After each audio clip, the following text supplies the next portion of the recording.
The Kind Troll and the Candy Caper. One time, in a cozy forest far, far away, there lived a troll named Tumble. But Tumble wasn't like any ordinary troll.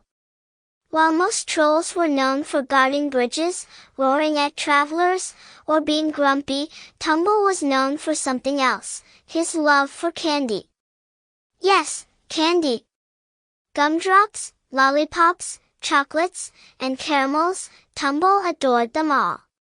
He didn't care much about gold or treasure. For him, a bag of jelly beans was worth more than any shiny coin. The only problem? Trolls weren't exactly invited to candy stores. Who wants a big, hulking troll squishing all the gummy bears with his giant feet? Not Mr. Marshmallow, the candy shop owner. But Tumble was a kind-hearted troll. He never wanted to scare anyone, so he decided to make a deal with the forest creatures. Every day, he would trade helpful things in exchange for candy. One day, as he sat by his favorite oak tree dreaming of rainbow licorice, a tiny squirrel named Nutty scampered by. Nutty was carrying a stack of acorns twice his size and looked like he was about to tip over any second. "Need help with those, Nutty?" Tumble asked in his deep but gentle voice. Nutty wobbled on his acorns and said, "Oh, yes, please. These acorns are too wiggly to carry."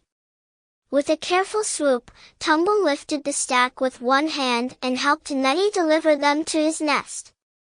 "Thanks, Tumble," Nutty squeaked. Then he rummaged through his nest and pulled out a candy-coated acorn. "Here's for you." Tumble's eyes lit up. Candy acorn. My favorite. Tumble took the acorn, popped it into his mouth, and crunched it with a happy grin. The next day, Tumble helped a family of rabbits build a slide out of tree bark. In return, they gave him carrot-flavored gummies. The day after that, he helped a family of birds build a nest, and they gifted him feather-light marshmallows. Word spread quickly through the forest that if you needed help, Tumble was your troll. And if you had candy, well, even better. Soon, Tumble's little cave was filled with candy of every kind. He had licorice ropes, chocolate coins, bubble gum, and even a candy cane ladder that reached all the way to the ceiling. But one day, as Tumble was enjoying his candy stash, he heard a cry from down the path. "Help! Help!" Tumble grabbed his candy cane walking stick and hurried toward the sound. There, by the river, was Mr. Marshmallow, the candy shop owner, waving his arms frantically. "Oh no, my candy delivery cart tipped over!" Mr. Marshmallow wailed.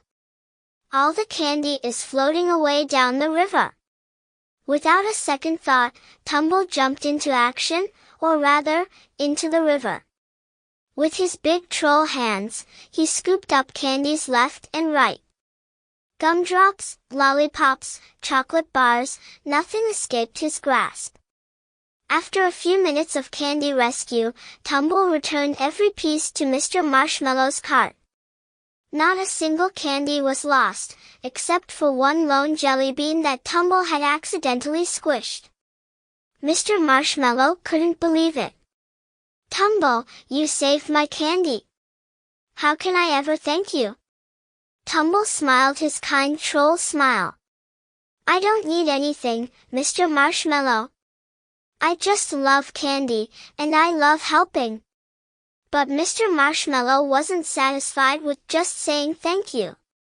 He went back to his shop and returned with a huge, glittering bag of candies, bigger than Tumble's head. "This is for you," Mr. Marshmallow said. "For being the kindest candy-loving troll in the forest."